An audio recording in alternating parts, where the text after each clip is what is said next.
Salut à toi qui regarde cette vidéo, je voudrais parler des 10 techniques de manipulation de masse.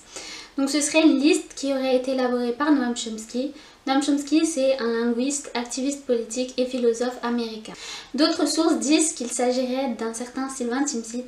On aurait faussement attribué cette liste à Noam Chomsky puisque Noam Chomsky c'est quelqu'un qui justement critique aussi les médias. C'est quelqu'un aussi qui a une pensée anarchiste socialiste. Alors même si les sources concernant cette liste sont assez floues, j'ai trouvé que c'était une liste intéressante et pertinente, c'est pour ça que j'ai décidé d'en faire une vidéo. Alors la première technique de manipulation, c'est la distraction. Tout simplement, l'objectif c'est de détourner l'attention du public des informations importantes avec des futilités, des événements sportifs, cinématographiques, etc. La deuxième technique est appelée problème, réaction, solution. L'objectif est de créer des faux problèmes et leur apporter des solutions apparentes. Par exemple, on laisse s'aggraver la violence urbaine, puis on instaure des lois assez strictes, donc au détriment de la liberté. On a un exemple pour ça, c'est le Patriot Act.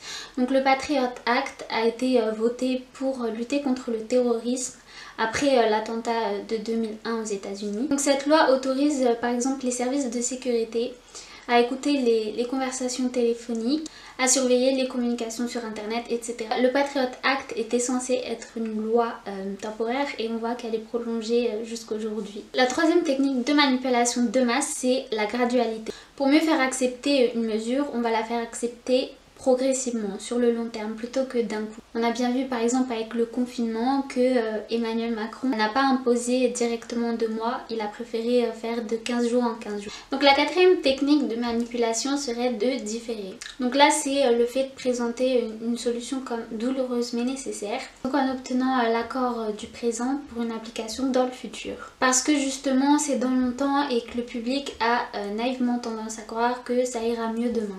La cinquième technique c'est le fait d'infantiliser le public. Alors le but c'est de s'adresser au public comme un enfant de 5 ans pour que justement le spectateur ne réagisse ni plus ni moins qu'un enfant de 5 ans on va dire. La sixième technique c'est de faire appel aux émotions plutôt qu'à la réflexion.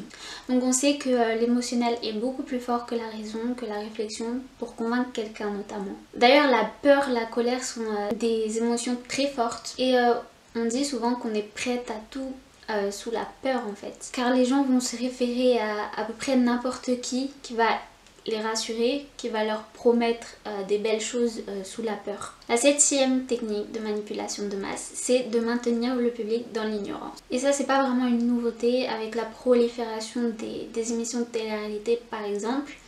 On a de plus en plus d'émissions très pauvres intellectuellement qui ont juste pour but en fait de faire rire. On retrouve finalement assez peu d'émissions qui poussent à la réflexion, qui poussent à avoir une pensée critique finalement. Donc la huitième technique de manipulation c'est le fait de promouvoir la médiocrité.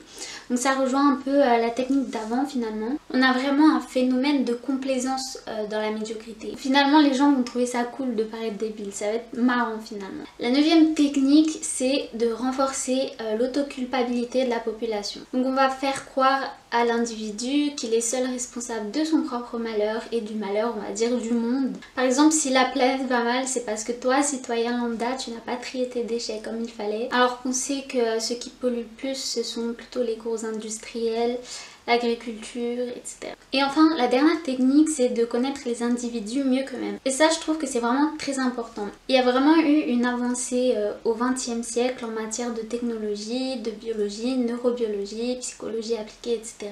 Et donc c'est assez facile, voire très facile lorsqu'on a ce genre de connaissances de manipuler une population dans le but de lui faire consommer telle ou telle chose, lui faire regarder telle ou telle chose, notamment grâce à l'effet de mode entre autres. Et finalement je terminerai sur ça, c'est pour ça que sur ma chaîne je parle de tout ça, de psychologie notamment, parce que avec ce genre de connaissances c'est plus simple de rester lucide, dans le sens où c'est très aisé pour certaines personnes de manipuler de nos jours. Donc justement avoir ce genre de connaissances en tête, ça aide. Voilà pourquoi je trouve que la psychologie c'est très intéressant et important. Donc voilà pour les 10 techniques de manipulation de masse. J'espère que cette vidéo vous a plu. Et en attendant, je vous dis à plus tard pour une prochaine vidéo.